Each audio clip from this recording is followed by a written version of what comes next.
పల్నాడు జిల్లా దాచేపల్లిలో గురజాల ఎమ్మెల్యే ఎరపతినేని శ్రీనివాసరావు పర్యటించారు.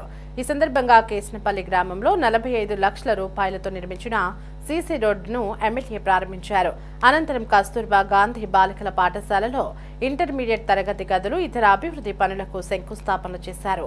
గత 5 ఏళ్ల వైసీపీ పాలనలో ఏపీని అప్పుల రాష్ట్రంగా మార్చారని, ముఖ్యంగా విద్యార్థులకు గంజాయి అలవాటు చేసి పూర్తిగా నాశనం చేశారని మండిపడ్డారు. మాజీ ఎమ్మెల్యే కాసు మహేష్ రెడ్డి ఇచ్చిన మాట ప్రకారం ఎన్నికల్లో ఓడిపోయినందుకు రాజకీయ సన్యాసం తీసుకోవాలని ఎమ్మెల్యే సూచించారు. అస్తవ్యస్తంగా తయారైపోయిన విద్యా వ్యవస్థని గాడిలో పెట్టడానికి ఈ ప్రభుత్వం నారా లోకేష్ గారి నాయకత్వంలో అనేక కార్యక్రమాలు కూడా చేపట్టింది. దానిలో భాగంగానే ఈరోజు ఇక్కడ 3 స్కూల్స్ అప్గ్రేడ్ ఇచ్చారు.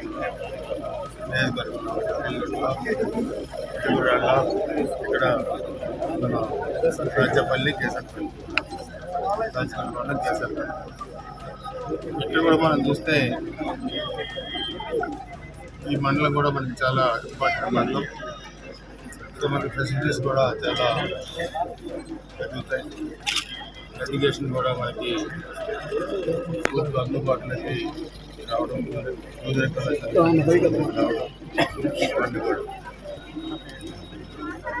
1924 నుంచి ఒకసారి 1 year బిఫోర్ మనం వెళ్తే ఒక అస్తవ్యస్తమైన విధానంతో రాష్ట్రాన్ని అతలాకుతలం చేసిన ఆనాటి ప్రభుత్వం గంజాయి ఆంధ్రప్రదేశ్లో తయారు చేసి విద్యార్థులకి సరైన విద్యాబోధన కూడా చేయకుండా ప్రతి కళాశాలలో, ప్రతి యూనివర్సిటీలో గంజాయి అమ్మే పరిస్థితి తీసుకొచ్చి విద్యార్థుల భవిష్యత్తులో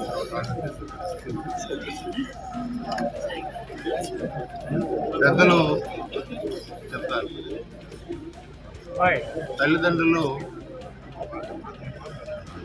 పిల్లల్ని బాగా చదివించుకొని, పై చదువులు చదివించుకొని మంచి ఉన్నతమైన స్థితిలో ఉండాలని కోరుతున్నారు. లేకపోతే సమర్థవంతమైన పాలకులు, ఈ రాష్ట్రం అన్ని విధాలుగా అభివృద్ధి చెందాలనే పాలకులు అన్ని వర్గాల సంక్షేమ కార్యక్రమాలు దృష్టిలో పెట్టుకొని నిధులు కేటాయిస్తారు. ఇంకా సమర్థవంతమైన పాలకులు అంటే నేను దృష్టిలో చూసుకుంటే నరేంద్ర మోడీ గారు, చంద్రబాబు నాయుడు గారు, పవన్ కళ్యాణ్ గారు, ఎన్డీఏ ప్రభుత్వంలో ఇంకా ప్రజల ఆరోగ్యాన్ని కూడా దృష్టిలో పెట్టుకొని యోగాలోని కార్యక్రమాలు మీరు రోజు చేయండి. ఎవరు ఏ వృత్తిలో ఉన్నా కానీ ఆరోగ్యం బాగుండాలనే నాయకులు 19 ఉన్నారు. 19 నాయకులు ఏం చేయకపోగా వాళ్ళ మనస్తత్వాలు ఎలా ఉంటాయో కిందలు కూడా ఆ మనస్తత్వాలు ఆపాదించాలని చెప్పి అధికారం పోయినా 151 నుంచి 11 వచ్చినా గంజాయి బ్యాచ్ వేసుకొని తిరుగుతారు, బ్లేడ్ బ్యాచ్ వేసుకొని తిరుగుతారు. తర్వాత పోలీసులను కొట్టే బ్యాచ్ సపోర్ట్ చేస్తారు. ఎప్పుడో సంవత్సరం కింద బెట్టింగ్లో చనిపోయిన వ్యక్తులు పరామర్శించడానికి బయలుదేరి ఈరోజు మీరు మొత్తం ఆంధ్రప్రదేశ్ కాదు, ఈరోజు ప్రపంచం మొత్తం కూడా ఆ వీడియో చూస్తే ఒక 5 సంవత్సరాలు దుర్మార్గమైన పరిపాలన చేసిన జగన్మోహన్ రెడ్డి పరామర్శకు రావాల్సిన సందర్భం కాదు. కానీ వచ్చినప్పుడు పోలీసులు పర్మిషన్